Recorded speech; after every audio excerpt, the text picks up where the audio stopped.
नमस्कार मित्रांनो, लाडकी बहीण योजना या योजनेचा घरी बसल्या लेखी फॉर्म कसा भरायचा आहे याबद्दलची तुम्हाला मी नवीन पद्धत आज सांगणार आहे. कारण काय होतंय, ऑनलाईन मध्ये खूप खूप प्रॉब्लेम येतात. खूप म्हणजे खूप प्रॉब्लेम येत आहेत. तर तुम्ही काय करायचंय, मी जसा फॉर्म सांगतोय तसा लेखी घरी फॉर्म भरू शकताय. तो फॉर्म जाऊन तुम्ही अंगणवाडीत जमा करायचा आहे. मग ही जबाबदारी अंगणवाडी सेविकेची राहील. त्यामुळे तुमची जी काही शंका आहे त्याच्यामध्ये जास्त टेन्शन घ्यायचं काही गरज नाही. कारण सगळे प्रॉब्लेम हे ऑनलाईन आहेत. ऑफलाईन मध्ये कुठलाही प्रॉब्लेम तुम्हाला फेस करायची गरज नाही. कारण तुमचं काम एवढंच आहे. घर बसल्या तुमचा जो काही ऑफलाईन फॉर्म आहे, लेखी फॉर्म आहे, तो तुम्ही भरायचा आहे फक्त आणि तो जाऊन अंगणवाडीत सबमिट करायचा आहे. आता ही पुढची जबाबदारी अंगणवाडी सेवकाची राहील. परंतु एक लक्षात घ्यायचं आहे, जरी ही जबाबदारी अंगणवाडी सेवकाची असली, तरी तुमची जबाबदारी अशी आहे, की तुम्ही तुमचा जो फॉर्म आहे, तो नीट भरायचा आहे. त्याच्यामध्ये कुठल्याही चुका करू नका. कारण जर तुम्ही फॉर्म चुकीचा भरून दिला, तर तो पुढे पण चुकीचा भरला जाईल आणि तुमचे काही पैसे आहेत ते येणार नाही. त्यामुळं नवीन पद्धतीने मी तुम्हाला आज सांगणार आहे, की करेक्ट फॉर्म तुम्हाला कसा भरायचा आहे, लेखी फॉर्म कसा भरायचा आहे, ते पण लाईव्ह सांगणार आहे. तर नीट लक्ष देऊन बघा. नीट फॉर्म कसा भरायचा आहे, मी सगळं सांगणार आहे. व्हिडिओला शेवटपर्यंत बघा. जर तुम्हाला वाटत असेल, की व्हिडिओ चांगले आहेत, तर माझ्या चॅनलला सबस्क्राईब करा आणि व्हिडिओला लाईक आणि शेअर करा. तर चला आपण बघूया आता लेखी फॉर्म कसा भरायचा. हे बघा, हा फॉर्म मी तुम्हाला आज घेऊन आलोय. या फॉर्म मध्ये तुम्ही बघू शकता, मुख्यमंत्री माझी लाडकी बहीण योजना अर्ज. हा आता योजना अर्ज हा लेखी अर्ज आहे. आता एक लक्षात घ्यायचं आहे, लेखी अर्ज भरताना ज्या काही मी सूचना सांगत आहे त्या नीट लक्ष देऊन ऐकायच्या आहेत. नाही समजला व्हिडिओ परत बघायचा आहे. नाही तरी पण समजलं कमेंट सेक्शन मध्ये नक्की कळवायचं आहे. पहिलं म्हणजे सगळ्यात काय महत्वाचं आहे, तुम्हाला महिलेचं संपूर्ण नाव. तर महिला संपूर्ण नाव म्हणजे काय? आता कोण विवाहित आहे, कोण अविवाहित आहेत. आता काय होतंय, पहिलं फक्त हे विवाहित वाल्यांसाठी होतं. आता अविवाहित वाल्यां पण हे योजना अर्ज भरू शकतात. तर तुम्ही एक लक्षात घ्यायचं, जर तुम्ही विवाहित असाल तर विवाहित असल्याची माहिती टाकायची. तर संपूर्ण माहिती आता महिलेचं संपूर्ण नाव म्हणजे काय बाबा? तर तुमचे जर विवाहित असाल तर तुमचं नाव, तुमच्या पतीचं नाव आणि तुमच्या पतीचं आडनाव हे टाकायचं आहे पहिल्या ह्याच्यात. दुसऱ्या तुमच्या लग्नापूर्वीचं नाव म्हणजे काय? तुमचं, तुमच्या वडिलांचं आणि तुमच्या वडिलांचं आडनाव टाकायचं आहे आणि महिलेचे लग्नानंतरचे नाव विवाहित असल्यास हे टाकायचं इथं पण. एक लक्षात आलं? आता पुढचं गोष्ट सांगतो तुम्हाला. जन्मदिनांक जो आहे तो सगळ्यात महत्वाचा. जन्मदिनांक काय आहे? तर तुमचा महिना किंवा वर्ष हे शेवटी येतील. दिनांक हा पहिला येईल. समजा आपण असं समजू, 1 जुलै 1997 हा तुमची तारीख आहे. तर 01/07/1996 असं टाकायचं आहे. आता अर्जदाराचा संपूर्ण पत्ता. आता एक लक्षात घ्या मित्रांनो, अर्जदाराचा संपूर्ण पत्ता कशावरचा बघून टाकायचा आहे तुम्हाला? तर तुमचा आधार कार्डवरचा बघून टाकायचा आहे. आता एक लक्षात घ्यायचंय, ज्यांचं काही पतीकडचं नाव त्यांनी आता चेंज झालेलं आहे, म्हणजे वडिलांचं नाव करून त्यांनी सगळे डॉक्युमेंट्स हे पतीच्या नावानं काढलेले आहेत. तर तुम्हाला इथं पतीच्या घरचा म्हणजे आधार कार्डवरचा तुमचा ॲड्रेस टाकायचा आहे. आता तुम्ही म्हणाल विवाहितचं झालं, अविवाहितचं काय? तर सगळ्यात सिंपल गोष्ट सांगतो, जो आधार कार्डवरती ॲड्रेस आहे, तो इथं टाकायचा आहे. मग तुम्ही आता जर विवाहित असाल तर तुमचे तिकडचे डॉक्युमेंट असतील, अविवाहित असाल तर तुमच्या वडिलांकडचे डॉक्युमेंट असतील. बरोबर? आता पिन कोड वगैरे टाकायचं, तुमची नगरपालिका, महानगरपालिका असेल ते सिलेक्ट करायचं. आता सगळ्यात महत्त्वाचं जन्माचे ठिकाण. तुम्ही गावात, शहरात कुठं आहे ते सगळं तुम्हाला इथं नीट टाकायचं. सगळ्यात महत्त्वाच्या गोष्टी मी सांगत आहे, ते लक्षात घ्यायचं कारण हे तुम्हाला समजणार आहे. आता मोबाईल क्रमांक कोणता टाकायचा? एक लक्षात घ्यायचंय. मोबाईल क्रमांक अचूक टाकायचा आहे. मी तुम्हाला 2दा-3दा अजून सांगतो. मोबाईल क्रमांक अचूक टाकायचा आहे. कारण याच्यावरती तुमचं एस-एम-एस व्हेरिफिकेशन होणार आहे. म्हणजे तुमचं ओ-टी-पी येणार आहे आणि मगच तुमचा फॉर्म सबमिटला जाणार आहे. कारण काय होतंय, मला खूप कमेंट आल्या, खूप मेसेज पण आले, की दादा माझा मोबाईल नंबर चुकलाय, आता व्हेरिफिकेशनच होत नाही, काय करू? आता काय करणार मित्रा? आता फॉर्म चुकला, तू मोबाईल नंबर चुकीचा झाला, आता काय होऊ शकणार नाही. तर पुढचं एक गोष्ट सांगायचं तुम्हाला, तुम्ही करू शकता कधी ज्या एडिटमध्ये आल्यानंतर. एक संधी तुम्हाला परत भेटते ज्यावेळेस तुम्ही एडिट करता. एडिटमध्ये परत मोबाईल क्रमांक नीट टाका. पण तो चान्स एकदाच आहे. त्यामुळे तुम्ही एकदा चूक करू शकता. दुसऱ्यांदा चूक केली तर तुम्ही बाद होऊ शकता. पुढचं म्हणजे आता आधार क्रमांक. जो मोबाईल क्रमांक आधार नंबरला लिंक आहे, जो मोबाईल क्रमांक आपल्या बँकला लिंक आहे, तोच मोबाईल नंबर इथे टाकायचा आहे. आणि शक्यतो माझी तुम्हाला एक विनंती आहे, तुमचा जो आधार क्रमांक आहे तो तुमच्या बँकेला प्लीज जोडा. कारण काय होतंय, याच्यामध्ये खूप फायदे आहेत. त्याच्यामुळे तुम्ही एक लक्षात घ्यायचंय, आधार क्रमांक तुमच्या बँकेला जोडला गेलेला असला पाहिजे.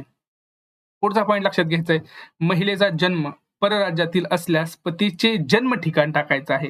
आता इथं नीट वाचायचंय, पतीचं जन्म ठिकाण टाकायचंय, तुमचं नाही. समजलं? आता कोणती महिला समजा गुजरातमध्ये तिचं बालपण गेलं आहे आणि ती आता सासरी महाराष्ट्रात आली आहे. तर तिनं महाराष्ट्रात तिच्या पतीचं जन्म ठिकाण कोणतं होतं ते तिनं टाकावं. आता शासनाच्या इतर विभागात मार्फत राबविण्यात येणाऱ्या आर्थिक योजनेचा लाभ घेत आहात का? होय, नाही. आता तुम्हाला एक गोष्ट सांगतो, तुम्ही ही योजना सोडून दुसऱ्या योजनेचा कुठला लाभ घेत असाल तर तिथं होय म्हणा, नसेल तर नाही म्हणा आणि असल्यास किती रुपये मिळतात तुम्हाला ते पण सांगा. आता एक लक्षात घ्यायचंय, 9वं आणि सगळ्यात महत्त्वाचं म्हणजे वैवाहिक स्थिती. पहिलं काय होतं? पहिलं अविवाहितचा ऑप्शन नव्हता. परंतु आता इथं बघू शकता तुम्ही, अविवाहितचा पण ऑप्शन आलेला आहे. अविवाहित ऑप्शन तुम्ही सिलेक्ट करू शकता. बाकी तुमचा तुम्ही वैवाहिक स्थिती काय आहे तुम्हाला सगळ्यांना माहीत आहे. सगळ्यात महत्त्वाचा पॉइंट म्हणजे 10वा पॉइंट, अर्जदाराचे बँक खाते असलेल्या बँकेचे तपशील. कारण काय होतं मित्रांनो, सगळा फॉर्म भरला बरोबर, पण आम्ही बँकेचा अकाउंट नंबरच चुकीचा भरला. पैसे कुठे येणार मला सांगा तुम्ही? त्यामुळं बँकेचं पूर्ण नाव नीट टाकायचंय. हे कुठून टाकायचंय? तर तुमचा जो पासबुक असतो, त्या पासबुकवर जशी माहिती आहे, एक ना एक अक्षर तुम्हाला येतं तसंच टाकायचंय. खातेदाराचं नाव, बँक खाते क्रमांक आणि IFSC कोड. आता इथं खूप जण मला मित्र म्हणतात, "दादा, माझं या अमुक-अमुक बँकेचं खातं आहे. माझं या अमुक बँकेचं खातं आहे. चालेल का?" मी तुम्हाला एक गोष्ट सांगतो, ज्या बँकेला IFSC कोड असतो, त्या सर्व बँकेचे खाते चालणार आहेत. आणि एक अजून महत्त्वाची गोष्ट, पोस्टचं जे काही बँक खातं असतं, ते पण तुम्ही इथं जोडू शकत आहात. पोस्ट बँक खाते चालत आहे, लक्षात घ्यायचं आहे. 11वा पॉइंट काय आहे? आपला आधार क्रमांक बँक खात्याला जोडलेला आहे काय?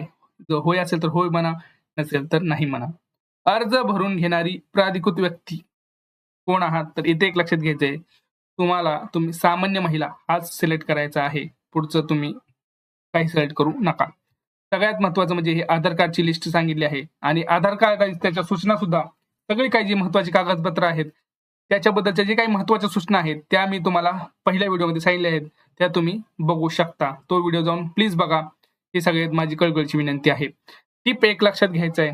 अर्जदाराने हा पूर्ण लेखी अर्ज भरल्यानंतर अंगणवाडी केंद्रामध्ये जमा करण्यात यावा. अंगणवाडीत जमा करायचा आहे मित्रांनो, लक्षात घ्यायचं आहे. तुमच्या जवळ ठेवायचा नाही. लक्षात आलं? आता काही जण मला असं विचारतात, की आम्ही ऑनलाईन फॉर्म भरला, ऑफलाईन भरायचा का? हे बघा, असं काही कुठल्या जी-आरमध्ये सांगितलं नाही. त्यामुळे मी याच्यावर काही ठळक बोलू शकत नाही. हे लक्षात घ्यायचं आहे. आता पुढचं म्हणजे अर्जदाराचं हमीपत्र. हमीपत्र एक नीट भरायचं आहे. कारण काय होतं, हमीपत्र चुकलंय तर तुम्ही बाद पण होऊ शकता. त्यामुळे अर्जदाराचं हमीपत्र हे नीट भरायचं आहे. आता मी घोषित करते, की जिथे-जिथे तुम्ही पात्र असाल, तिथे तुम्ही टिक करायचं आहे. आता इथं सगळ्याच गोष्टी तुम्ही टिक लक्षात घ्या आता. तुमचं पहिलं म्हणजे काय, 2.5 लाखापेक्षा अधिक उत्पन्न नाही का? नसेल तर टिक करायचं. तुमच्याकडं उत्पन्न प्रमाण नसल्याने पिवळे किंवा रेशन कार्ड आधारे उत्पन्न प्रमाणपत्रातून सूट देण्यात यावी, इथं टिक करायचं. माझ्या कुटुंबातील सदस्य आयकरदाता नाही, हे एक टिक करायचं. एक लक्षात घ्या, ज्याच्या घरामध्ये इन्कम टॅक्स कोण भरत असेल, तर त्याला ही सवलत मिळणार नाही. तर त्यांनी कृपया विचारू नये, की आम्हाला मिळणार आहे का? तुमचा फॉर्म रिजेक्ट केला जाईल, हे लक्षात घ्यायचं आहे. अजून एक सगळ्यात महत्त्वाचं म्हणजे काय, माझ्याकडे किंवा कुटुंबातील सदस्याच्या नावावर 4 चाकी वाहने नोंदणीकृत नाहीत. म्हणजे एखाद्या घरात कुठलीही फोर व्हीलर नसावी. फोर व्हीलर असेल तर तुम्ही बाद व्हाल. तुमच्याकडे जर ट्रॅक्टर असेल तर चालेल. ट्रॅक्टर काही त्याच्यामध्ये येत नाही. आता एक लक्षात घ्यायचं, या सगळ्यांवरती ज्यावेळेस तुम्ही फॉर्म भरून देत, त्याचा एक तुम्हाला लिहिलं आहे, संबंधित पोर्टल ॲपवर आधार क्रमांक आधारित प्रमाणीकरण प्रणाली सोबत स्वतःला प्रमाणित करण्यास, म्हणजे काही सगळं तर मला एक थोडक्यात सांगतो. तुम्हाला शेवटला एक ओ-टी-पी येईल आणि तो ओ-टी-पी तुम्हाला टाकायचा आहे. इथं तुमचं स्थळ टाकायचं आहे, दिनांक टाकायचा आहे आणि इथं तुमचं अर्जदाराची सही आणि नाव इथं टाकायचं आहे. एक लक्षात घ्यायचंय, हा जो काही फॉर्म भरणार आहे, हा ऑनलाईनद्वारेच भरणार आहे. पण हा फॉर्म तुम्ही नाही तर आता त्या अंगणवाडी सेविका भरणार आहेत. जर तुम्हाला भरता येत नव्हता म्हणून आपण हा लेखी अर्ज भरून त्यांना दिलेला आहे. पण अर्ज ऑनलाईन पद्धतीने सफलतापूर्वक प्रविष्ट झाल्यानंतर तुम्हाला एक पावती देण्यात येईल. तसेच SMS द्वारे सुद्धा पाठवण्यात येईल. एक लक्षात घ्यायचंय, ही पावती असणार आहे. इथं पावती तुमचा अर्जाचा नोंदणी क्रमांक दिला आहे आणि इथं अर्ज स्वीकारण्याची स्वाक्षरी असणार आहे. आता यामध्ये तुम्हाला काही डाऊट असतील तर तुम्ही नक्की मला कमेंट सेक्शनमध्ये कळवू शकता. पण मित्रांनो एक सांगतो, लेखी अर्ज भरलास तर खूप चांगलं होईल. कारण काय होतंय, ऑनलाईनमध्ये खूप प्रॉब्लेम्स येत आहेत. त्यामुळं लेखीला प्राधान्य द्या. जरी तुम्हाला स्वतःचं भरण्यात असेल तर चांगली गोष्ट आहे. मी असं म्हणत नाही. पण काय होतंय, चुका खूप होतात तुमच्याकडून. तुम्हाला एवढी माहिती नसते. पण अंगणवाडी सेविकांना कसं थोडंफार माहीत असतं या बाबतीत. त्यांनी खूप फॉर्म भरलेले असतात. तर त्यांना थोडे इन्स्ट्रक्शन पण आलेले असतात. तर तुम्ही शक्यतो चुका करू नका. पण अंगणवाडी सेविकाला देता म्हणून कसाही फॉर्म भरून देऊ नका. कारण त्यांच्या डोकेदुखी वाढेल परत. त्यामुळं त्यांना किती सोपं होईल, त्यांना कसं ईझी जाईल, त्यांना कशी आपली हेल्प होईल अजून हे बघा. आपली अचूक माहिती देण्याचा प्रयत्न करा. एवढंच तुम्हाला माझं सांगणं आहे. आणि जर व्हिडिओ आवडला असेल तर माझ्या व्हिडिओला लाईक करा, माझ्या चॅनलला सबस्क्राईब करा आणि भेटूया आपण पुढच्या व्हिडिओमध्ये. तोपर्यंत जय महाराष्ट्र.